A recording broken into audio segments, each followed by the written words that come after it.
व्यासपीठ तोडलं, अनधिकृत वगैरे दाखवून इतक्या वर्षानं तुम्हाला तुमच्यावर टीका केल्यावर साक्षात्कार झाला का? की ती जी वास्तू आहे त्याच्यामध्ये काही बेकायदेशीर काम केलंय हे तुम्हाला काल समजलं? तरुण कलाकारांचे एक व्यासपीठ तुम्ही तोडले. लक्षात घ्या, तुम्ही कुणाल कामरावरती कायदेशीर कारवाई करू शकत होता, काहीच हरकत नव्हती करायला. पण यालाच औरंगजेबाची वृत्ती म्हणतात. औरंगजेबानं मंदिरं तोडली, तुम्ही लोकशाहीचं मंदिर तोडले काल. आणि जर तुम्हाला तोडायचे असतील तर बुलडोझर मलबारीला फिरवा. सर्व मंत्र्यांच्या बंगल्यामध्ये 100% बेकायदेशीर कामं, एक्सटेन्शनची कामं झालेली आहेत.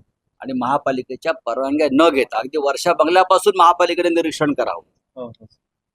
हा, सगळे सरकारी अधिकारी असतील, मंत्री असतील, प्रत्येकाच्या घरात मागे पुढे आतमध्ये हे त्या स्टुडिओप्रमाणे त्यांच्यापेक्षा मोठी कामं अनधिकृतपणे झालेली आहेत.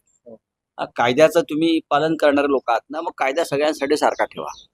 कुणाल कामरा म्हटलेला आहे की मी काही चुकीचं केलेलं नाहीये, त्यामुळे मी माफी मागणार नाही. त्यांनी काहीच चुकीचं केलेलं नाही. रिक्षावाल्याला रिक्षावाला म्हणणं, गद्दाराला गद्दार म्हणणं, चोराला चोर म्हणणं, लफंग्याला लफंगा म्हणणं, हा काय देशद्रोह असतो का? असो का? नाही ना. आपण औरंगजेबाला तेच म्हणतो ना. आपण छत्रपती शिवाजी महाराजांबरोबर ज्यांनी बेईमानी केली त्यांना आपण बेईमानच म्हणतो ना.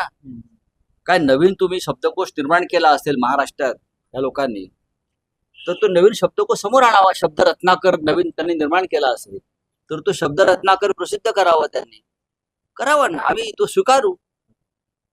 रायगडावरची वाघ्याचा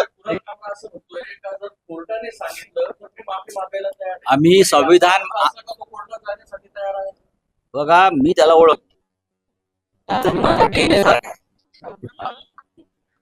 अशा अनेक लोक आहेत ते लढणारे लोक आहेत, चुकणार नाही.